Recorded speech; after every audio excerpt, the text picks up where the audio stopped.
What's happening, everybody? Welcome back. Here we go. First off, before we bring in our guest tonight, and I think it's going to be a special conversation we have with Dan, also known as Clutch, Dan Giancola. I just want to thank everybody for all your well wishes and love and support you showed to my mom. Thank you very much. It means the world to me. And now that we got that out of the way, thank you. I mean it sincerely. It means the world. We can get on. We got something. I always say this. We like to be well-rounded here. We don't like to talk about the same thing all the time because there's more to life than that. And we've all done lots of different things in life. So we're not just painting with we're not just in a corner here. So tonight we have something I believe special. And, life is about journeys. And this man's journey is, if anybody's ever seen the movie Rudy or Invincible, the Vince Papale story, I don't think they have much on him, if anything. This should be a movie and will be a movie. But I'm going to let him tell his story. So without further ado, let's bring in my man, Mr. Dan Clutch Giancola. Dan, how are you, buddy? My brother, man. Hey, listen, I'm doing amazing. And, when we were just talking, I have to say something to you right off the top. I apologize. I wanted to ask you how your mom was, and we got into getting all excited. Yeah, no, thank you, brother. So, thank you so much. I hope your mom is doing awesome. Okay. She's doing great. She's tough, man. She's tough. Great, man. She drives me crazy, but she's tough. She's in there listening right now. I'll get yelled at later. Hey, I hope my mom's on too, but I don't think she knows how to figure this YouTube thing out. So she's tough. Danny, if you don't mind, before we get rolling, I want to say, because I believe this is your journey has so much in it it's not just about sports, and we'll get into it. It's everybody, everything. It's manhood. It's about any person, a woman, anybody that's struggling with anything, about never quitting, never giving up. I just want to say hello to our chat. And if it's not for the chat, we have no show. Our family and friends, crew and family. So, Michael, how are you, Michael? Davey T, Nick, what's happening, Big Nick? Your boy is on the stage, my man. Joe Town Jack, always a pleasure to see you. Dustin, what's happening, my brother? Great to see you, man. Christina, Miss Christina Giancoli, the boss is the boss. I just had your daughter. I'm looking for your daughter. She subscribed. She probably can't figure out how to, because the chat sometimes messes you up. Oh, she will. She'll figure it out. Yeah, I hope you find your way in, hon. Or if you want to just sit back and relax and enjoy the show, I hope to see you in the chat. But your dad's in good hands. You know that. Thank you. Thank you all. Without further ado, Mr. Dan, boy, Christina. Wow. It's not often I'm speechless. Like, where do we begin? So let's do this. Yeah. Let's take it all the way back. All the way back. All right, that's good. I got to get ready for this one. By the way, as you could tell, they threw paint all over my shirt before I got on. But anyway. Look, yeah, Chief Joe. Say what? Sky, how are you, Sky? Francis, how are you, my dear? I apologize for not shaving, but I was told I look good as Santa Claus. So here we go. Dan. Yeah. First and foremost, I urge, for me, I'm not a journalist, so there's no set way. Everything we do is unscripted. We just shoot. But if you can, for me, I really think this is a lot of inspiration here. Thank you, Joe Town. Now all I need is the headgear, and I'll get moving. Matty boy, what's happening, brother? I expect some people in here tonight. Everybody's gonna come in. If you could, usually we do it at the end, but I want to do it now because of the AD Triple HD. Can you pull up that book? Because I want people to see that book. And then as we're talking, they'll realize the name of the book is Be That One. William in Brooklyn, what's happening? We can go to Amazon and get that book. People, I'm telling you, we need, if there's anything, any doubts, any bridges, anything you want to know about Dan, about overcoming adversity, Be That One. Go to Amazon, pick up that book. It's a great read. Check it out and tell me what you think. Check it out. You really need to. Dan, or may I now call you Clutch? Absolutely, man. All right, That was what they call me playing. And that's a good thing. Playing football, known as Clutch, that's pretty good. But being clutch in life is good. You know what I'm saying? It goes hand in hand. But let's take it back, if you don't mind. Yeah, absolutely. Let's take it back. Why don't you tell, if you can, tell me, tell our people that tuned in tonight to hear you. Where are you from? Where did it all start for you? Where you born and raised? Where are you from? I'm a Thorold boy. It's between Niagara Falls, Ontario, St. Catharines. That's where I grew up there. I got my mom, my dad. My dad passed away in 2020. Donato Giancola. My mom, Sandy Giancola. I got my two brothers, Tino and Joe. As you can see, my wife is on right now, Christina. That's beautiful. And, I love it. My daughter, Skylar, she's 23 years old. And yeah, man. So for me, like my dad's from Italy, Limosano. And my mom is born and raised in Niagara Falls, New York. All my grandparents are from Italy. Italy. Yeah. If you don't mind me asking, normally we're not going to spend too much time on this. Where in Italy? If you don't mind. Do you remember? Southern? I believe it's Southern. I believe. Yeah, I'm gonna. I sound horrible. Yeah, I'm not good with it either. I just know Naples. That's all I know. Yeah. Sounds right. Yeah, we'll go with that. My family's down right now. Actually, my first time I ever met my cousins ever from Italy. Right now, they're from Limosano, and gotcha. They were just in New York with my brother. They went there for 2 days. Had we known, they could have reached out to you. I wanted to go, but nobody asked me. Everybody's got a guy. You got a guy now, right? I'm going to be there soon, bro. I'm going to be there soon. I want to first touch on Ghost. How are you, my brother?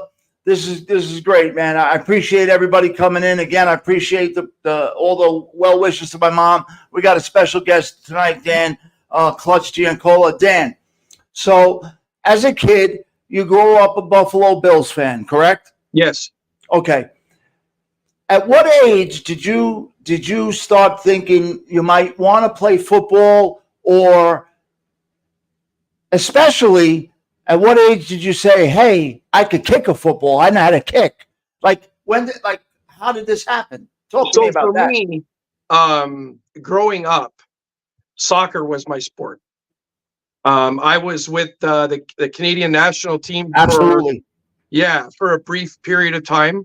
I was with the Ontario team for a brief period of time. Also the regional team. So soccer was a sport I always excelled in. I was known as the guy who had the big boot. Danny, I'm listening to you. Yeah. You keep speaking. If my head is down, there's a couple of people in here. I want to turn everybody in your family, everybody that's here, Ghost, and some other people. I got to get their Absolutely. I got to give them do, wrenches. So you just keep talking. I'm listening. Yeah. No problem. Go ahead. You do what you got to do. Go ahead. I'm listening. So from there, I was playing soccer, and then next thing you know, my best friend, his name's Bill Bartolini, asked me. He said to me, "Hey, dude," he said, I was in grade 9 high school, and he said to me, "We're looking for a kicker. Come on out, dude. Come on out and try out for the team." And I said to him, "Dude, man, there's no chance. There's no chance in hell that I can do this. My dad will kill me. He'll kill me," because at the time I just signed with the national team. Right. So next thing you know, behind my dad's back, I go out for the team, for the junior team. And I went out there before practice. We grabbed a rubber football and orange tea and a black tea. I went out into the field with my buddy, my best friend. We went out there before everybody went out there. And he grabs the rubber football and he puts the ball down at the 40-yard line. Now, I got no idea how to, I don't know what the approach is like. I don't know nothing. I just know he looks at me and he says, hey, just kick it off this orange tee.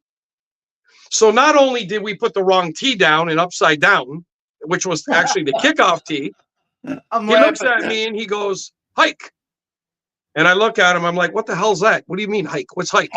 He goes, dude, you got no idea. Like, you've never played this game before. I said, I'm telling you, dude, I never played this game before. Next thing you know, he tells me, he said, when I say hike, just approach it and just kick it. He says hike. I take a run at it and I smoke it. I smoke it. The ball goes probably about 60 yards. It doesn't go through the uprights, but it goes another 20 yards into the end zone. Next thing you know, you hit a bomb. You hit a bomb. A bomb. Next thing I know, I hear, hey, Kumba, Kumba. And I'm looking and I look over to this side of the field. I looked at my buddy. I go, who the hell's that? He says, dude, I think that's the senior coach. My pleasure. I'm right? Keep talking. Yeah. So I turn around and I start walking his way, and he turns around and looks at me. He goes, no, Kumba.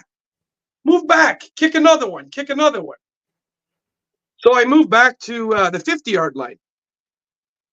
Same thing. He says, hike. I approach it. I smoke it. Doesn't go through the uprights. Just miss it. Goes still through the end zone. He goes, Kumba, Venegua, come here. I run over there to the side of the field, and he said to me, he says, hey, you Italian? I said, yes, sir. You play soccer? I said, yes, sir.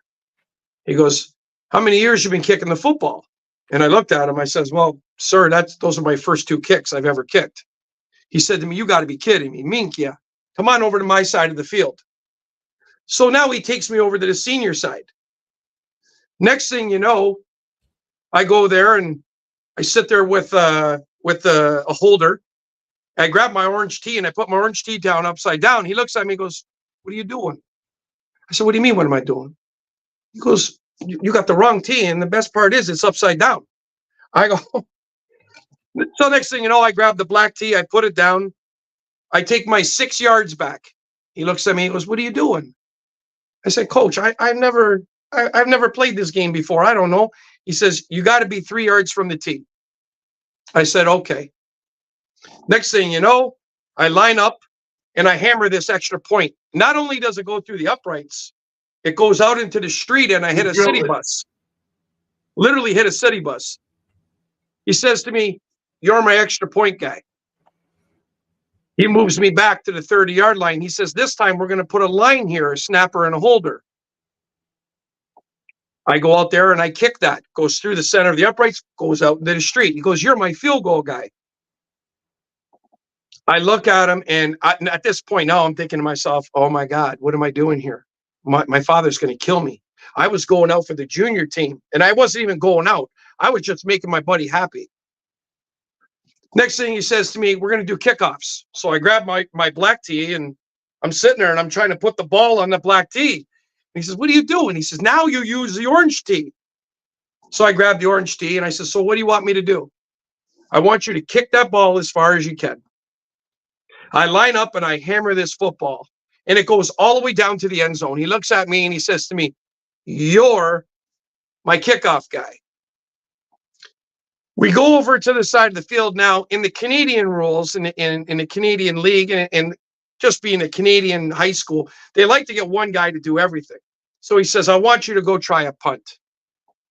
I went over there, snap comes back, I catch it. The ball goes sky high and only goes like 30 yards. I try again, same result. He looks at one of my best friends, who was the kicker of the team, the senior team, and he says to me, he says, okay, you know what? You can keep the punting job. You're doing the other jobs. It's the end of practice. Next thing you know, I'm thinking to myself, I got to get out of this. So I go up to the coach. I said, Coach, I really appreciate the opportunity. I'm really sorry to waste your time, Coach. I said, but I'm going to be totally honest with you here. Totally honest with you here. I said, my dad is going to kill me. I'm not allowed to be here. I'm playing soccer with the national team.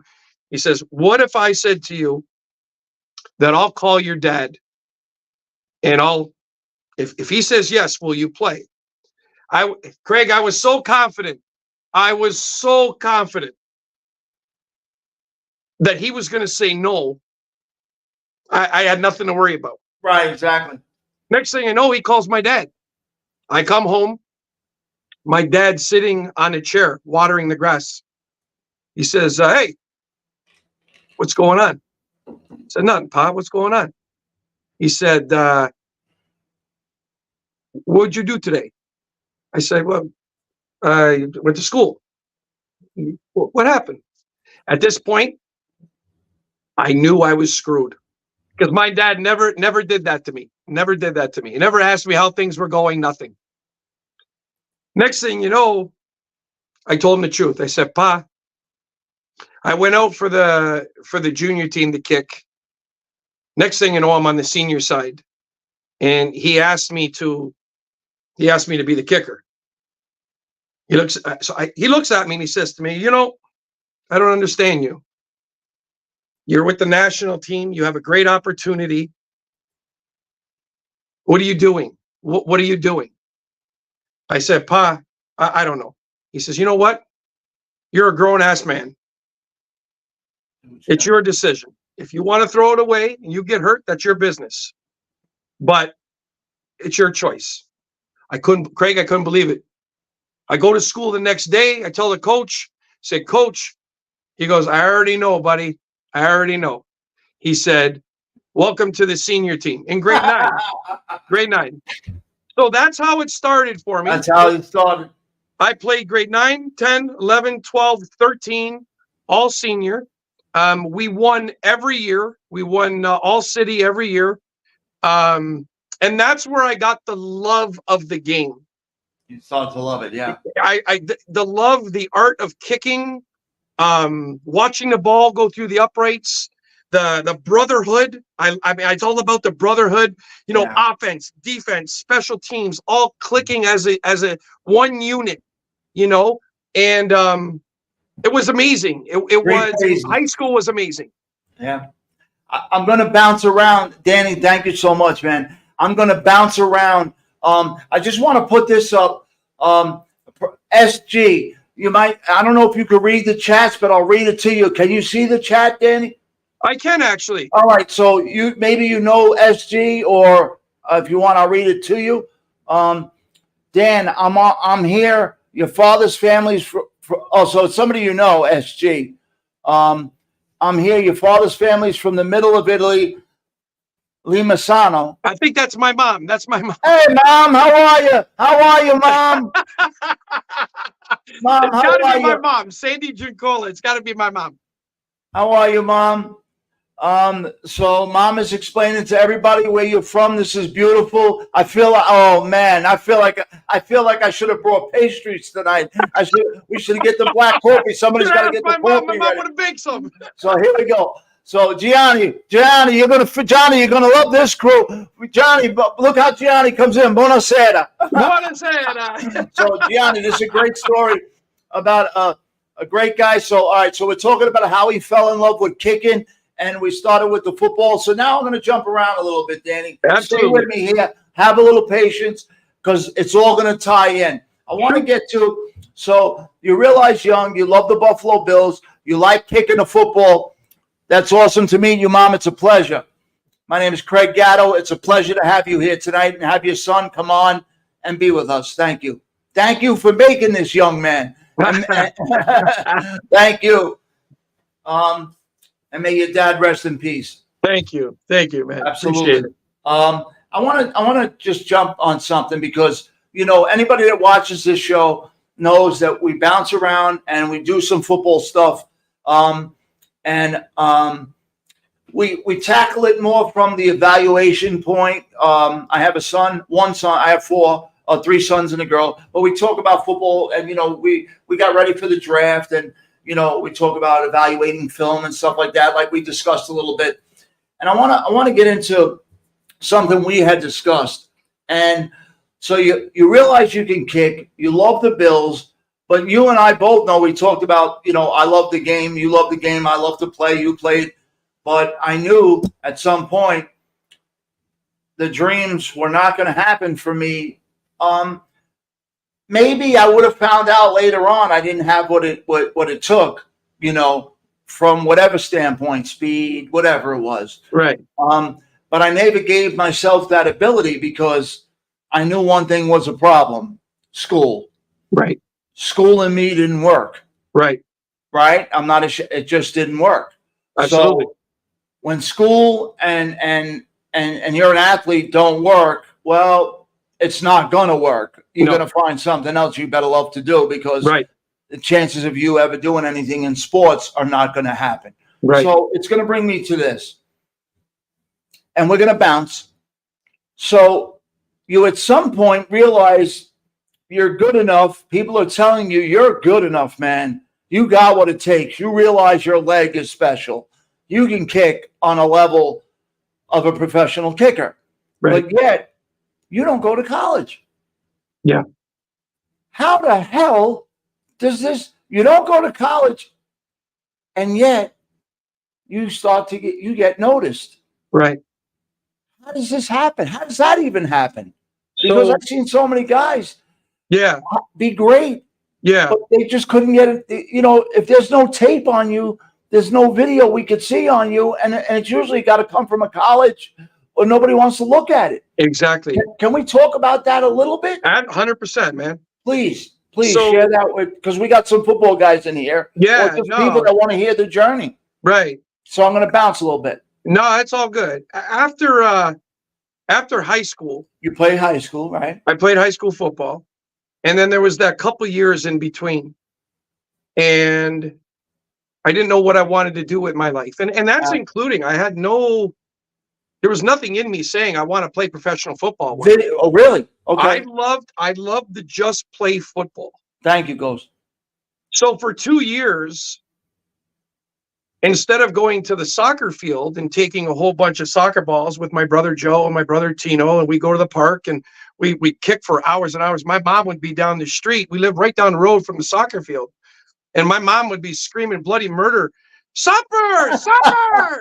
And we would stay like another half hour, another 45 minutes. You push the envelope as far as you could without taking a beating, By the way, I come from a whole family of Joes. Right? Father, grandfather, my brother. Oh, forget it. Exactly, That's great. So instead of taking the soccer ball, I started taking my one rubber football that I stole from high school. Hey, now I can get with you. Okay. I'm like kidding, guys. So I stole my football. I stole both of my tees. I go to the field. I jump the fence, and I would kick for hours. And again, appreciate. I had nowhere to go. Like, it's not like there was colleges or anything like that. I had nowhere to go. Just for kicking. Exactly. So after high school, I didn't have the marks, and that's the God honest truth. And it has nothing to do with I'm not a smart guy. I've accomplished, and I'm sure we're going to talk about this as we go. Yes, I've accomplished so much in my life, Yeah, and we get into that. But the problem was I was so fixated on sports. And my mom used to always say to me and my dad, you got to study, you got to study, you got to study. And, in one ear and out the other. That was my problem. Okay. I wasn't a stupid person. I wanted to be an athlete, period. See, that's the difference. I actually was voted the guy most likely never to invent nothing. So there's the difference between me and you. You were actually smart. I was voted most likely never to invent nothing. All right, we got a freeze. Hold on. Let's see if we get Danny back. I'm going to take him out and bring him back in. Dan, can you hear me? I'm bringing him out. Put him back on. Let's see if we get him. We just lost him. You back? I'm back. All right, I took you out, put you back in. Go ahead. So okay. We were talking about, I said, that's the difference between me and you. I was voted most likely never to invent nothing. So you were smart, and I was never going to invent nothing. But go ahead. Cheap joke, but I'm go. You keep freezing on us. You got me now? Yeah, I'm here. All right, good. Go ahead. So from there, honestly, I went to college. I went to Niagara College. My first year, I went for business administration. And I'll be honest with you, man. You hated it? I hated it because it's not what I wanted to do. I didn't know what I wanted to do. Yeah, no passion. So my dad made it very clear to me. He said, you can live at home rent free. You can live here your entire life. You don't got to pay $1. But you're either going to get a job or you're going to go to school or you're going to do both. So that's exactly what I did. I got I worked for the city of Thorold, my hometown, for a couple years. My first year, I took business administration. My second year, I took accounting. My third year, I took computer programming. My fourth year, I took law and security. And my fifth year in college, I took customs. And I walked away with nothing. Oh, God. Nothing. Oh, God. Nothing. Nothing. Sorry, Mom. You know? And at one point, I felt horrible. Felt empty. Because my dad worked at GM, General Motors. I got you. And he had two other sons. Mm-hmm. And my mom working at home. And she was a home wife. And she was the best mother, the best mother. And I'm going to get emotional. I'm telling you right now. That's all right. That makes me the same. Hey, listen, that's what we are. We're emotional people. We Ain't are. nothing wrong with that. Ain't nothing wrong with that. No. And I felt bad. Yeah. Because instead of being in class and doing what I needed to do, I was training in the gym. I was going out and kicking the football because I loved it so much. Got you. And then finally, I met somebody who could help me out, who was the law and security professor. And he said to me one day, he walks up to me and he said, "Hey, amen, you're Dan Giancola." I said, "Yes, sir, I am." And he said, "You played high school football. You got a record, a 58-yard field goal, don't you?" In high school? I said, "Yes, sir." He said to me, "What are you doing here? Why aren't you playing college football?" And I said, "Coach, sir, when it came to my SATs, I bailed because everybody made me feel like I was stupid. My guidance counselor straight up told me that I would never, ever amount to anything other than," now you got to appreciate, I don't want to offend anybody who's on here, but back when I was growing up, if you took a trade, is because you were stupid in school. Yeah, I'm kind of here too. Yeah. I'm being honest with you, man. Same thing, Danny. Same thing. You know, and so that really hurt me, and that destroyed me. Yeah. So next thing you know, he said, my prof said to me, he said, "What if I told you I can get you a semi-pro tryout with the Toronto Athletics, just minor league football? And what if I told you that I could get you a workout in a free agent camp in Toronto?" I looked at him and I thought to myself, are you being serious? Or are you like, this is a joke? He looks at me and he goes, "Well, what do you think?" So I said to him, I said, "You know what? I'll do it. I'll do it." I get in the car. I owned a 1986 Pontiac Acadian. And I get in the car and I drive to Toronto. It's about an hour and a half. With heavy traffic, it's about an hour and a half. If there's no traffic, it's an hour. I get there and I see all these guys that are there. They're all university guys. One guy that was there was a kicker who kicked a game-winning field goal in the Grey Cup. So you want to talk about intimidation. There's guys in there, they got their rocks, they got everything. Here I am, I'm pulling up in a Chevette. I got my rubber football, my 2 tees, and my holder. That's it. And I pull up in a Chevette. The Chevette. Yeah, that's it. Brown one. They got Porsches pulling up. They got all these cars pulling up. So anyway, How you doing, Darren? We go out, and he says, okay, guys, we're going to kick 21 field goals today. There was probably about 20, 30 kickers. Of course, I'm the last kicker. It's sleet outside, rain, snow. I'm the last kicker, and we're at the end of the day. So we're standing, you got to appreciate it. Started at 9 a.m. We didn't kick till 4 o'clock. And I was also the last kicker, so I didn't kick till 5:30.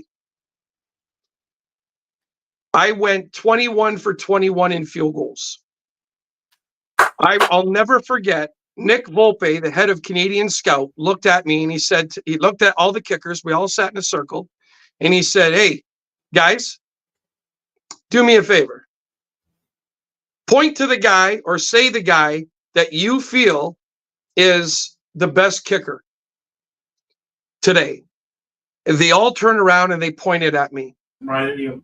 All I remember was I started to cry. Absolutely, your dream. He comes up to me and he says at the end, he says, Danny, listen, that was a hell of a workout, man. And we're looking at bringing somebody in the camp to compete against the two kickers that are here, and they're legends. It's not like I was going to make the team, but oh my God, are you kidding me with this? We go, I'm all happy, saying all these great things. I'm all super pumped up. Then he says to me, Danny, where did you play college football? And I said to him, I says, Dennis Morris High School. He looks at me and he goes, no, college. Where did you play college? And I said, well, I go to Niagara College. He goes, where's that? I said, well, Welland. He goes, what's the football team? I said, sir, I just played high school football. He looks at me and he says to me, oh, he says, okay, well, listen, I'll get a hold of you tomorrow or within the next couple of days. Well, hey, man, I go to the nearest payphone. I grabbed the quarter, I put it in there. First person I called was my girlfriend, who's now my wife. And I said, babe, you're not going to believe this. I'm signing with the Argos. I'm super pumped. And I called my mom. Ma, you're not going to believe what happened. I tell my mom. I come home. A couple days goes by. I see my prof. He asked me how it went. And I said to him, I said, man, it went amazing, but he hasn't called me yet. Pick up the phone and call him. I let it go for a week. I see my prof again, and he says to me, what did he say? And I said, well, honestly, I don't know how to call him. So I call him. The receptionist answers the phone and says, well, are you an agent? And I said, hi, would Mr. Volpe be there? And he says, hi, are you an agent? And I said, well, no. I says, he knows he's expecting my call. And she says, well, normally I don't put you through, but I'll put you through. Right. He answers the phone. He goes, Danny, how you doing? I said, good, Mr. Volpe. How are you? Long story short, at the end of it, he said to me, Danny, I'm sorry, son. Without any film and a resume, you have absolutely no chance. Yeah. He says, do you have film? I said, I have one field goal. I kicked a 58-yarder, and I don't even know where that is in high school. He says, son, you got to get film. Right. Next thing you know, I tell my prof what he said, and he says, okay, I'm going to get you to go to Toronto. You're going to try out for a semi-pro team. A light came on, and I thought to myself, well, wait a minute. This is an opportunity. This is an opportunity for me to get film. Absolutely. This is what they want. Now, whether it's college, whatever it is, That's right. it's an opportunity. I go to Toronto. Hey, what's up, Joey? Keep talking, brother. I go to Toronto, and I got screwed. Everybody should be wrenched up. Keep talking, Danny. And I decide to go to Buffalo. I go to Buffalo and I play a half a season and I get some decent film. Next thing you know, man, now you got to appreciate. It's not like we're doing this right now. There's no chance in our time we couldn't do this. What did we talk about before we came on? Without game film, you ain't getting nowhere. You ain't get right. Nowhere. I had to buy VHS tapes. Benny boy. So you got to appreciate 33 in the NFL, 8 in the CFL, Arena League, the European League. We had all these leagues. So now I bought hundreds and hundreds of dollars in VHS tapes. Oh, man. My phone bill was through the roof because I was calling all these teams to see if they were looking for kickers, right? And then, so what I did was I created a cycle for me. So what I did was every year I would play my season. My uncle would come and videotape all my games, and my wife would be taking all the notes. At the end of the year, we put together a highlight tape. Now, send them out. We take them, we send them out, and then I follow up with all these phone calls and then find out who's looking for a kicker. And then that's when all the traveling started in the off season, going to all these free agent camps. So I go to Toronto and Florida. I go Toronto and Toronto. I'd go to Hamilton. I go to Ottawa. I go to Montreal. Everywhere. I went to Buffalo, Arena League, Albany. We went to Albany with the Albany Firebirds. We were in Buffalo. I went everywhere. I did this cycle for 9 years. Now I want to, I know you know a lot of my story, but I'm going to be honest with you. I would love to see you, and maybe even the family here. Out of 131 free agent camps in 9 years, I was going to get to that, but you might as well go now. Do it. I went number 1 130 times. I went number 2 once. So you tell me, how many times do you think I got a phone call back out of 131 free agent camps? Yeah, be real. Give me a number. I'm gonna, based off of what I know about the evaluation process and what they, how they are, right. As far as executives, offices, scouting departments, and stuff like that. So I'm gonna say something that probably nobody's gonna expect. I'm going to say out of 131 visits, and like you said, you finished second. How many times out of all the kickers? 130 times I went first. Once I went second. Okay, I'm going to say you got, and this is only because I think I just know how they are. I'm going to say you got 1 phone call back. You're close. 0. And that's a disgrace. That's a disgrace in itself. Yeah. I only knew that because I know a little bit about the inner workings. The average person is going to say 50, 75, whatever. Yeah. You go to 131 camps and you shine like you shine, your phone should be ringing. 131 times they said that they were going to call me, and not once did I ever get a return phone call. Not once. So yeah, it's crazy. I want to lead into something that you and I did not talk about, discuss, but in all honesty, Craig, can I say something? Yes. I want to say something. This is what I'm talking about, folks. You know, people used to say to me when I was coaching that I was good at evaluate, a good motivator for the kids. They used to say you're great at motivation. No. What this man is talking about, the work, as you guys know, ladies know, the refusal to not wanting to quit, to get up and have to go to another camp after not getting a phone call and just refusing to say, no, I'm, you know what? It would be easy to say, I did everything I could. I left it all out on the field. I gave it my best shot. I'm done. And you didn't.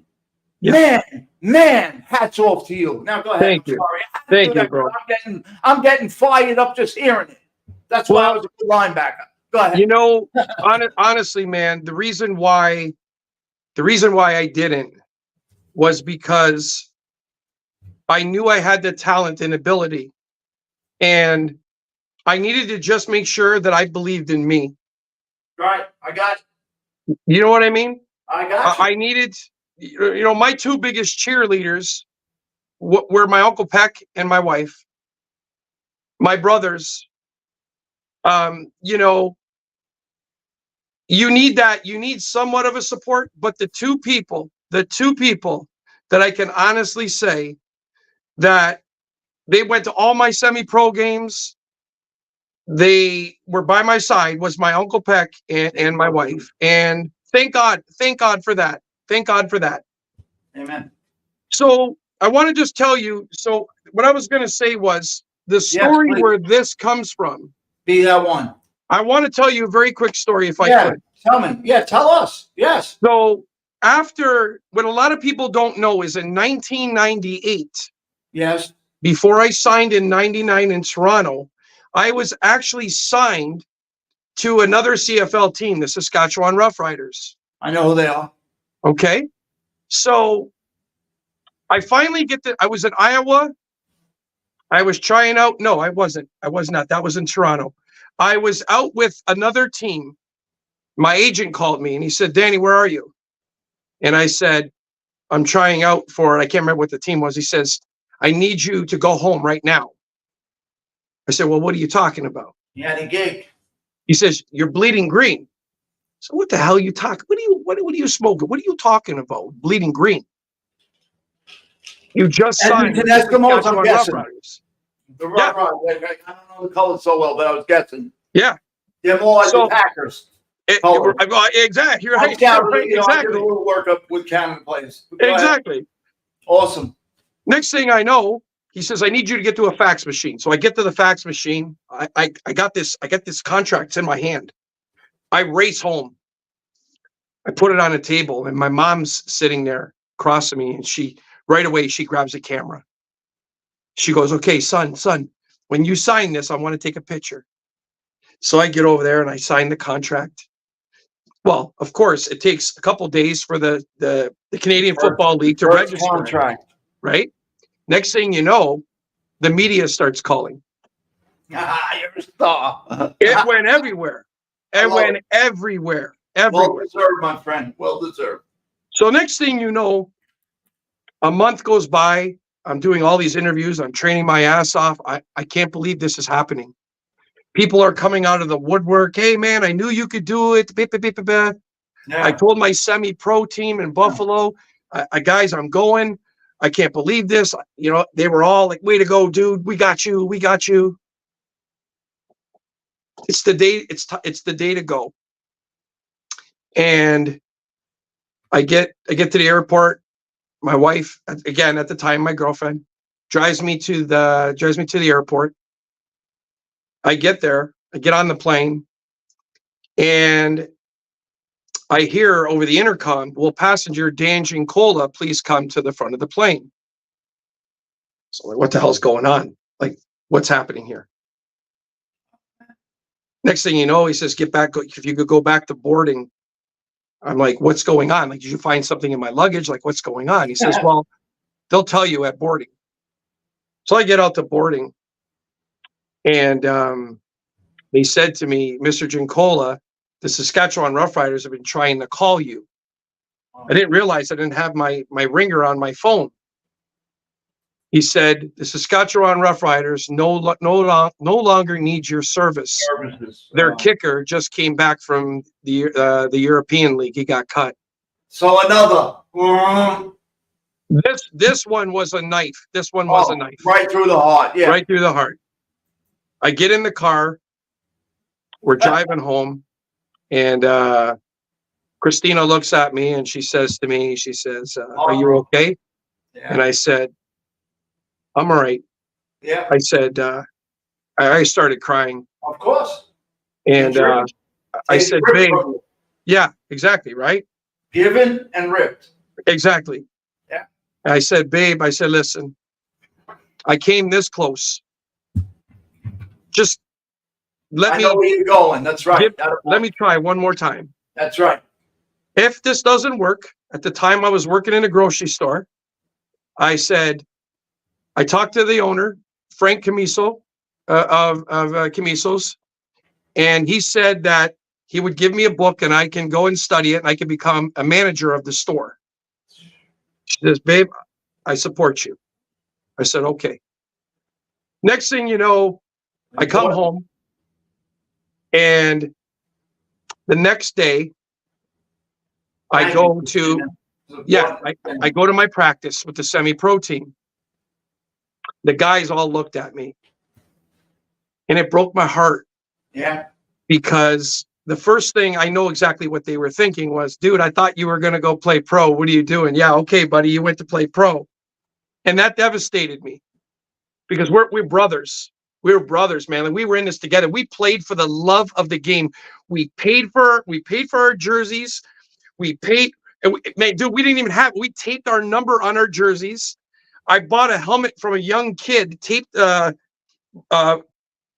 logo on the side of the helmet. You pay to play, like, the whole thing. You play for the love of the game. I know. Yeah. Okay. I know. And next thing you know, my heart was destroyed. I drive home. I get home, and I heard my dad on the phone. And I heard my dad talking to my cousin on the phone. And in Italian, he had said, he just walked in. Wait a minute. Yeah.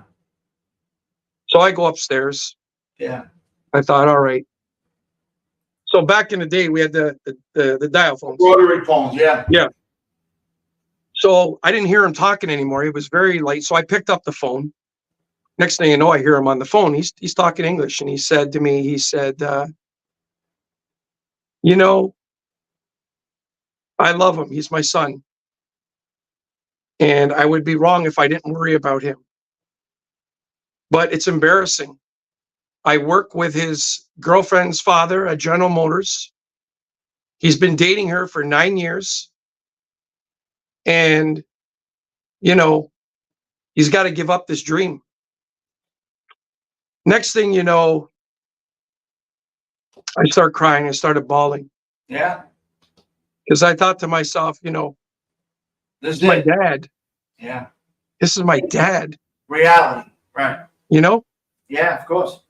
I go to college the next day. And instead of going to class, I got there about 3:00. And I remember by the time I was done training, it was dark out. It was about 7, 8:00. That's how upset I was. I was training for like 4 or 5 hours. Yeah. I get to the bottom of the steps coming down the mezzanine where the weight gym was. And I see the prof putting a poster up on the wall. For some reason, Craig, it drew my eye. You know, sometimes in life, some things just, you got to know. Yeah. Next thing you know, I walk over to the wall and I look at this poster, and it's a picture of a young kid doing a layup basketball. And it says, 1 in 100,000 student athletes will ever play a professional sport. So stay in school. I froze because I thought to myself, oh my God, 1 in 100,000 student athletes? Yeah. Crazy What are number. my odds? I'm not even a student athlete. Yeah. It's a crazy number. Like we like you got a better shot of getting hit by lightning than making Right? it. Yeah. It's crazy. So I grab this poster right away. I rip it off the wall. I roll it up and I take off. And I put it in my gym bag and I go home. I get home. I race upstairs. Now, in my room, I had always, in all my free agent camps, every time I was told no, I would go home, sit at the end of my bed, and I would look at this poster that my wife bought me, and it was called Determination, entitled Determination. And at the bottom, it says, it's not whether you get knocked down, but rather if you get back up again. All right, the old Rocky thing, yeah. So I would sit there and I would look at this thing and I would read it every time I come home and I was told no. I grabbed this poster and I put this poster up right beside that poster. And I said to myself, maybe, just maybe, everybody is right. Maybe and I remember saying this to myself as clear as day. I said, maybe dreams are only meant for special people. Yeah. And I'm not one of them. I don't know what possessed me to think this. Yeah, no, because, yeah, I get it. More than you'll know. Go The ahead. next thing I know, something came over me, and it sounds crazy, but my favorite band is Bon Jovi. You're a big Bon Jovi guy. I'm a huge Bon Jovi fan. Okay. Okay. So I thought to myself, why him? There's so many people out there that can sing. Why him? I get it. He's a hell of an entertainer. He's a hell of a singer. I understand that. But why him? Why not somebody else? I just want you to know I can't sing, but for you, we gotta hold on to Yeah, buddy. We're gonna have to do that later on. So next thing I know, I walk over to my side desk and I grab my Sharpie, and I stand in front of the posters and I read it again, and I read it again. 1 in 100,000 student athletes will ever play a professional sport, so stay in school. And I thought to myself, why not me? Why does it always have to be someone else? Why not me? That's right. I read it one more time.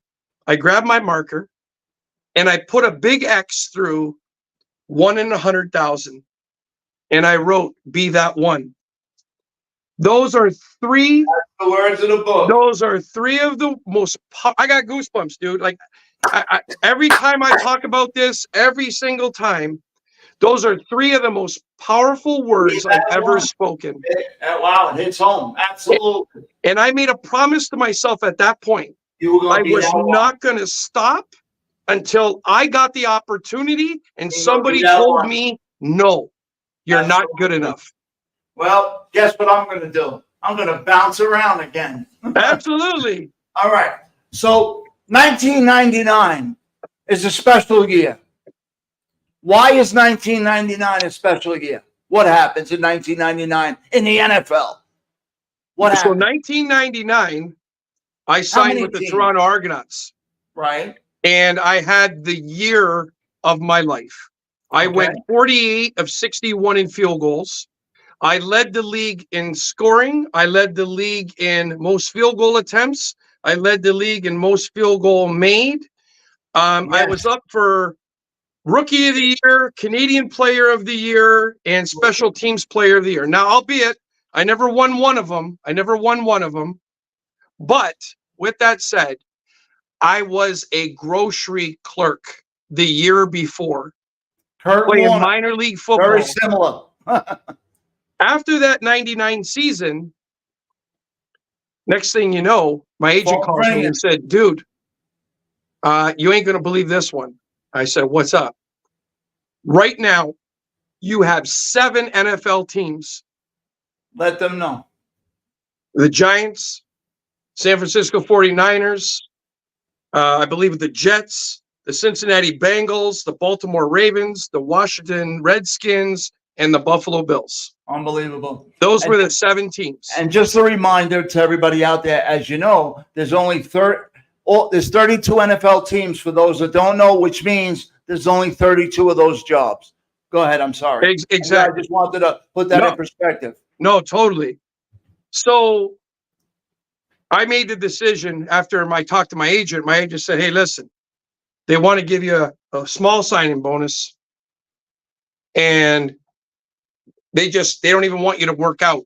They just want you to come. And I thought to myself, oh man, are you kidding me? Are you kidding me with this right now? They want to just flat out sign me.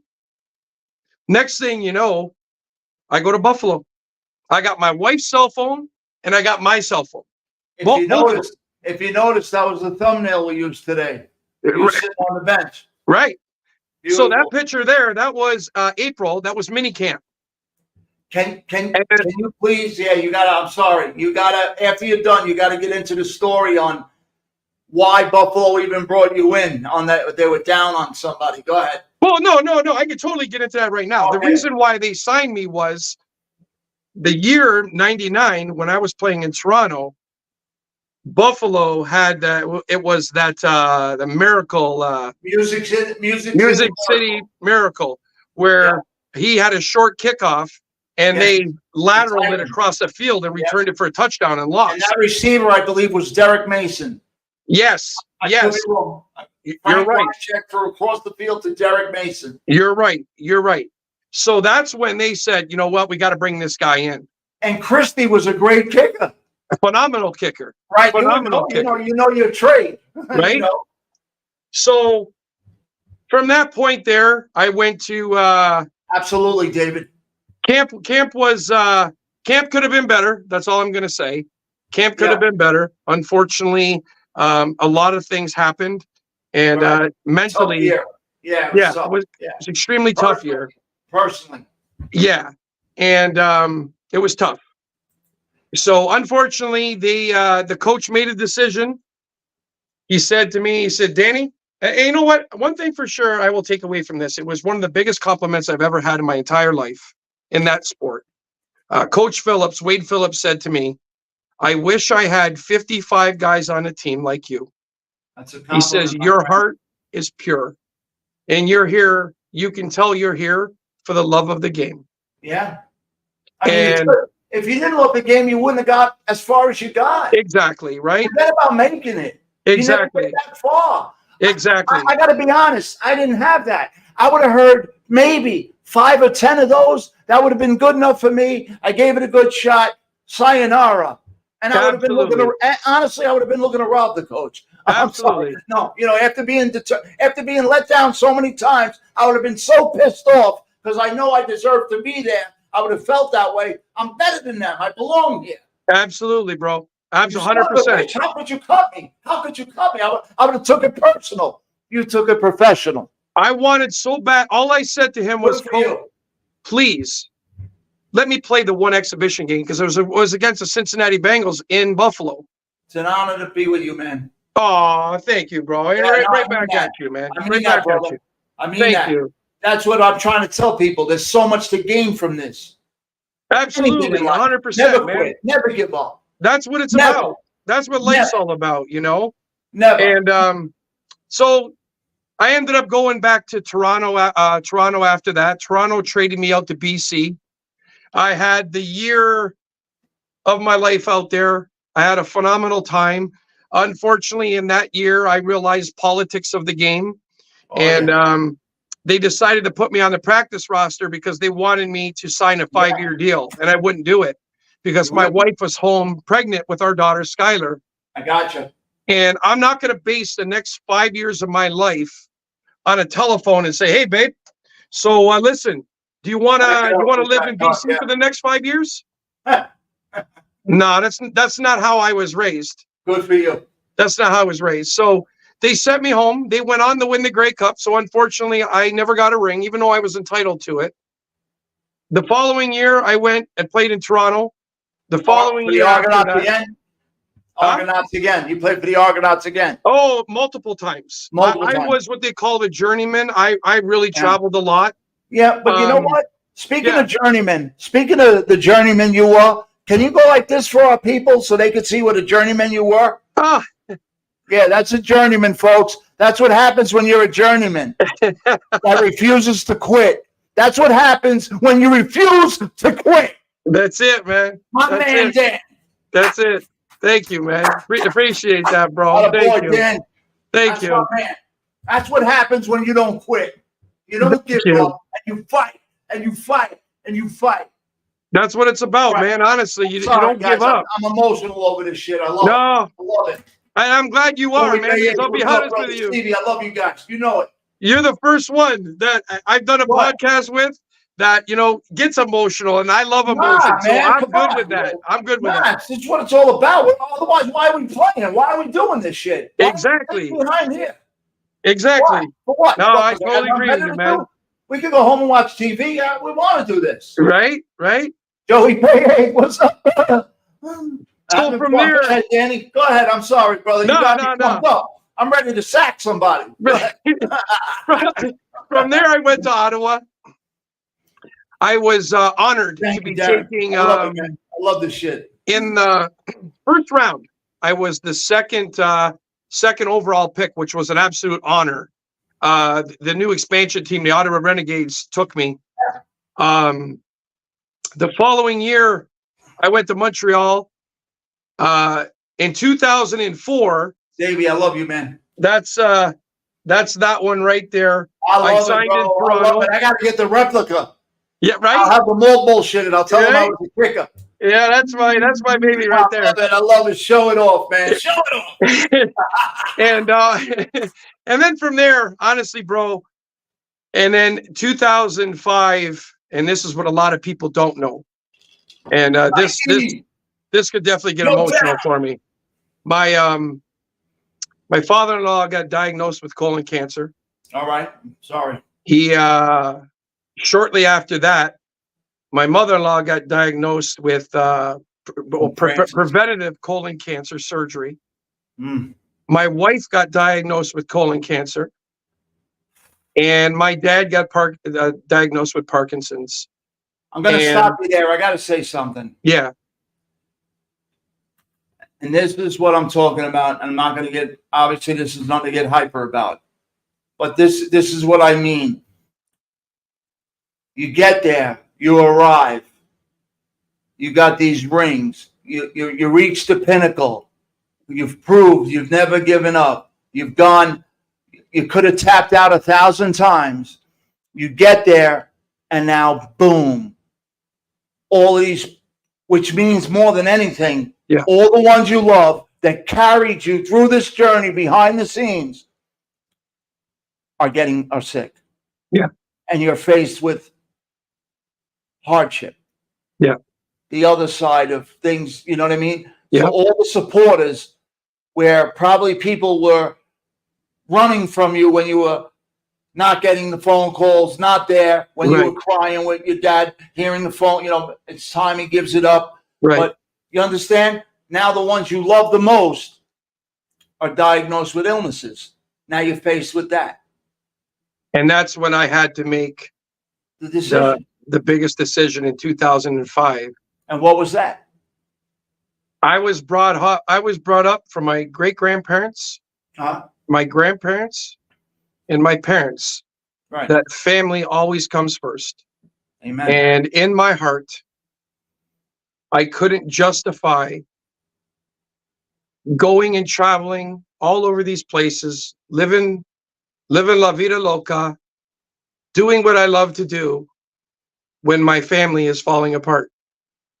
So I made the decision. I called my agent and I said, listen, I want you to pretend I died. Wow. Wow. And he said to me, he goes, what are you talking about, man? Wow. I'm done. If anybody talks about me or anything like that, I can't do it. I can't do it. So 2005, 2006, 2007, and 2008. You disappeared. I disappeared. 2009, everybody in the family seemed to be doing okay. And I remember I was working in a fitness club. And I said to my wife, I said, babe, I want to make a comeback. I was 39 years old. I want to make a comeback. She said to me, honey, as long as you got a job to come home to, yeah, I support you. What a woman. So I went and trained my ass off. Next thing I know, I made my phone calls. I did everything myself. I got rid of my agent because there was no need to have an agent anymore. I was done playing for like 3-4 years. Absolutely. Absolutely. I get it. Next thing you know, Ruby, how are you, dear? Love you. Thank you. Joey Bay knows. I went out to Winnipeg. It was a blizzard that day. Is that the Blue Bombers? The Winnipeg Blue Bombers. That's right. You see, even us New Yorkers know. Right? It was mid-April, and it was a freaking blizzard. My man, Joe. I went out there and I went 50 for 52 in field goals. Holy shit. The coach looks at me. He pulls me into the end zone along with the general manager, and he says to me, we're going to do something we've never done before. And I'm like, what? We're going to sign you to a contract right here, right on the field. Wow. And I'm like, what? He says, I can't pay you anything more than this. I think it was like $38,000, which was a huge reduction of what I was making. Got you. He says, but next thing you know, I called my wife on the phone and I said, babe, you ain't going to believe this. I'm going back. Love what you're doing, right? Right. This is what you were born to do. 1 week from training camp, I'm kicking indoors. Right. And my toe catches the turf. Right. Next thing you know, I tear my groin in 4 different places. Oh. I called the general manager and I said, John, I said, listen, I'm just going to tell you this. I'm going to tell you the truth right now because I don't want to screw you guys because that's not what it's about to me. I hurt myself. He said, Danny, how quick can you get to Winnipeg? I said, I can come tomorrow, but I just told you, I know for a fact I've torn my groin. Don't worry about it. Get out here. We'll see what the damage is. So they rehab me. We're into the second week. There's only 2 exhibition games in the CFL, so I missed the first one. The second game, I was all ready to kick. Coach calls me in the office and he says to me, Danny, he said, listen, I know for a fact that you could win this job, but we're scared now because you hurt your groin and you're prone to groin injuries. And the guy we got is your age. right. You know what I mean? He's half my age, right? He says, we gotta let you go. Yeah. I remember I was walking out of the stadium. Oh boy. It was pouring rain, and I was walking to the hotel, which was about a length of a football field away from the football field. Right.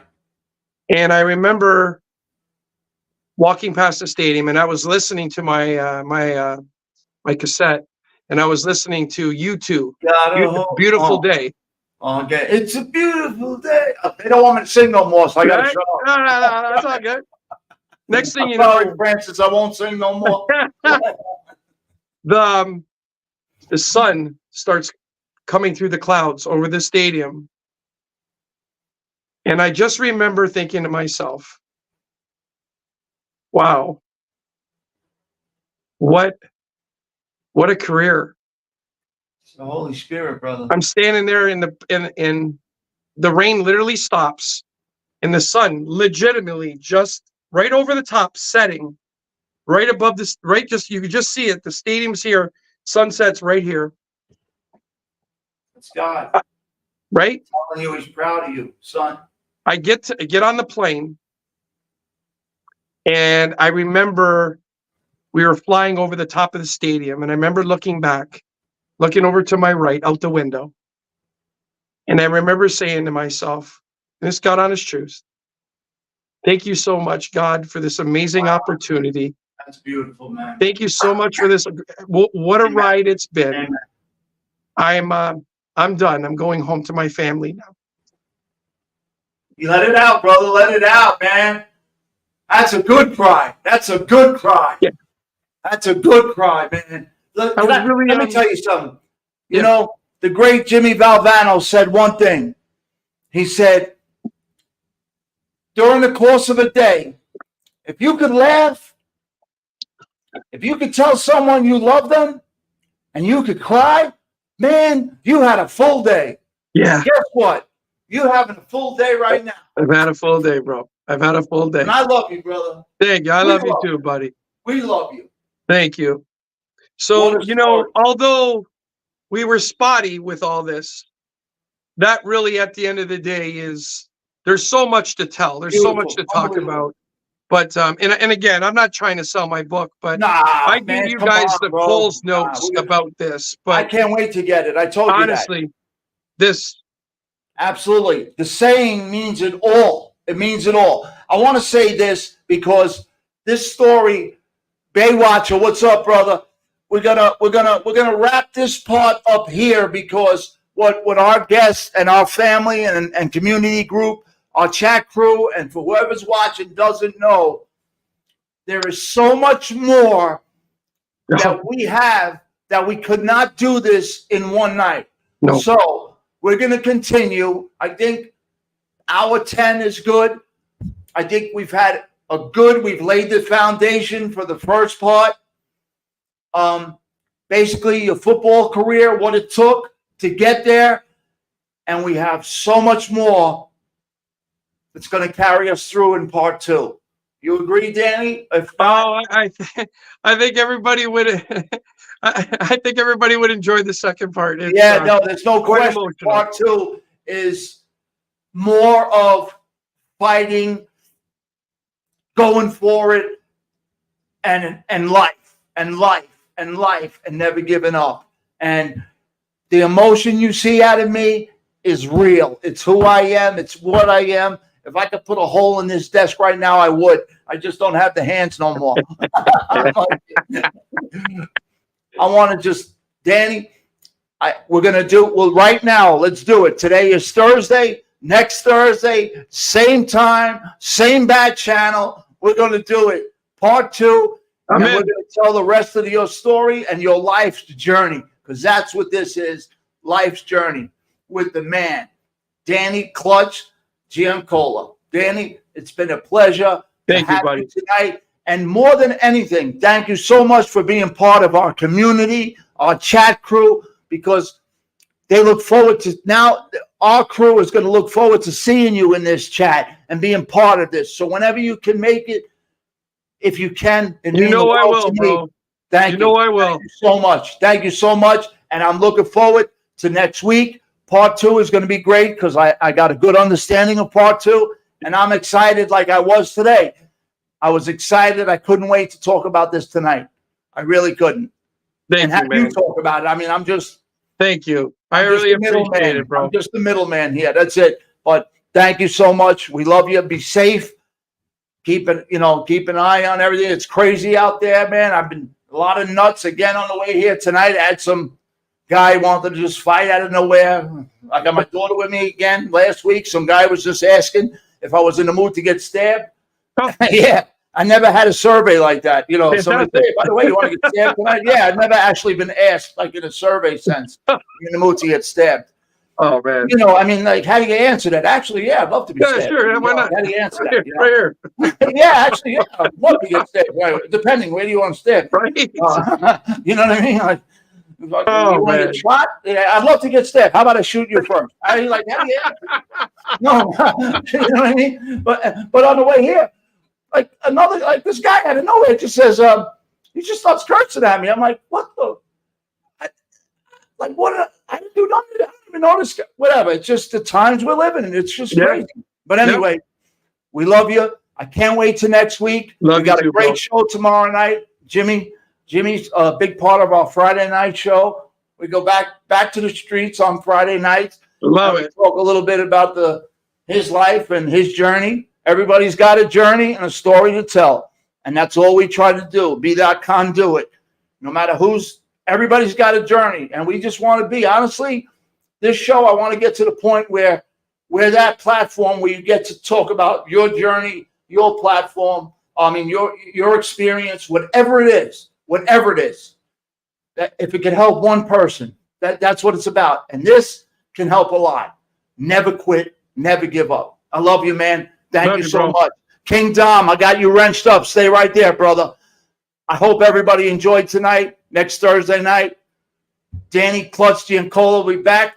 I want to thank the Giancola family for being here tonight. Thank you so much. Please stay with the channel. There might not be every show you might not enjoy. Danny will give you a heads up on the ones not to watch so you don't have to hear certain things or language or whatever. But maybe there's some shows that we have coming down the road you will like. Trust me, they'll like it. Don't like it. No, all right. So then let them tune in tomorrow night. They'll enjoy it. All right. But if the rest of the chat wants to stick around, Danny, I love you, brother, and I'll see you next Thursday. All right. Love you, bro. Thank you so much, man. My pleasure, brother. My pleasure. Ciao, ciao. As Gianni would say, buonasera. Buonasera. Ciao, ciao. Ciao. You got it. I hope everybody truly enjoyed that tonight. I was really looking forward to it. It wasn't just about football, you guys know we love, I love the football stuff, but this is about, I've always tried to tell people that never played the game, or even the young ones that have played the game, that do play the game.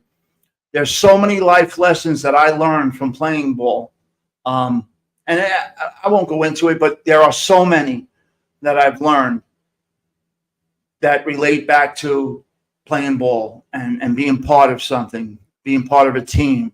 And yes, they they carried into over into other areas of life as well. But tonight just had a great feel to it. Dan is, man, couldn't ask for a more real, straight up, straight shooter. I love it. We don't, I love our chat. We're respectful. Nobody's cursing at each other. We got nothing but love for each other. I mean that. And when the time comes that we can't do that, you know what? Then we can't be here. This is all about that. I'm not saying we got to sing Kumbaya, but we got to have common decency and respect for each other. That's all. That's all we ask for here. And I want to thank everybody. Whoever did not get a wrench, that's on me. I know somebody came in just at the end there. I'll figure out, I'll look back at it and figure out who did not get a wrench, and I'll make sure you get wrenched up, because the bottom line is this: we're all one here. Nobody outdoes the other one. We all get one until King Dom. No, King Dom. Nope. Stay right there, King Dom. Nope. I'm sorry, brother. To some, maybe it means nothing, but you know what? Nah. We all won. Mom's got to get one. SG's got to get one. King Dom, I got you right now. And we all start on the same page, and that's it. You should be, everybody should be wrenched up now. If I missed anybody, I'm sure somebody will let me know in the comments. Yeah. Davey, I love you, man. Ghost, thank you so much. JG, I'm going to get you. The blue wrench basically means, Davey, and everybody can explain it better than me. It just keeps our chat, basically, Joey Bay 8, if anybody's here, it just keeps our chat. So, like, if I'm in the middle of, like, talking to Danny now, and we're talking, and I can't pay attention to what's going on in the chat, nobody's cursing at each other. Nobody's, we're all just being respectful. That's all. Because there's a lot of stuff out there, and we just, whatever. I'm not a fence sitter. I'll speak my mind. I have no problem with that. But, we try to be, respectful before you can't be respectful no more. That's all. I hope everybody enjoyed it. There you go. Thank you. Grace Farinacci, how are you? How's Johnny? I hope everybody's well. Dad, I hope everybody's well. And I hope everybody had a good night tonight and got away from whatever it is that's going on. And you got an hour and 15 minutes to just get your mind off things and hear a great trial and a journey of never giving up, never quitting, and get you away from whatever it is going on, or gives you the strength you need to face whatever it is that we're facing, because we're all facing something, to battle, and don't quit and never give up. Just don't do it, because the hardest part of quitting and giving up is when you got to look at that person in the mirror and then you don't like what you see. So you don't need to hear that from me. We're all here to help each other. That's another thing. Everybody's got my number. If you don't, there's a way to get it. Email, you got my number. I can't solve the world's problems, but you know what? Sometimes a simple conversation can help somebody. So if people want to say, oh, now he's America's friend, yeah, I'm America's friend. That's what I want. I'm America's friend. Yeah. I'd rather be America's friend. If I can help one person or somebody in the chat can help somebody, well, that's what I want to do. God knows there was a long period of time where I didn't help anybody. But that's yesteryear. Now we move on. Guys, I really hope you enjoyed tonight. You're really going to love the second part of this. It is a relentless story. That's all I can tell you. There's no letting up in what's gone on in Danny's life. And it's been a great night. I've enjoyed it. I hope you enjoyed it. And to meet such great people and new people, please keep coming back. Davey T, Joe Town Jack, Darren Cassidy, Dustin Mercer, Joey Bay, King Dom, Nick, Ghost, my man, King Dom again, Davey T again, Ghost again, SG. I got to get you a wrench. Francis, how are you, Francis? I'm glad you enjoyed. I know my singing was terrible. I know I ruined it. Joe Town Jack, headgear next time. I know. Dustin, always. OG Ruby, how are you, my dear? I know you got other show going on. I apologize for that. Sky, what a dad. What a dad. Davey T, my man. Nick, I hate forgetting anybody. Baywatch, I'm sorry you got here. At the end, you catch the Stevie, Joey, Bay. Hey, Joey, you got to reach out to me, brother. Tomorrow we got Jimmy coming on, and then whatever you want to do, you guys want me to pop on, it's my pleasure. Baywatcher, Dustin, Michael, just want to make sure I got everybody. Maureen Frick, Matty Boy, Benny. I hope everybody enjoyed themselves tonight, and just took a little something from it. That's all. Nikki, JG, SG. I love it. JG. That was my dad's initials. Good stuff. Darren. Christina. I said Maureen. OG Ruby. Roy. Gianni. Benny.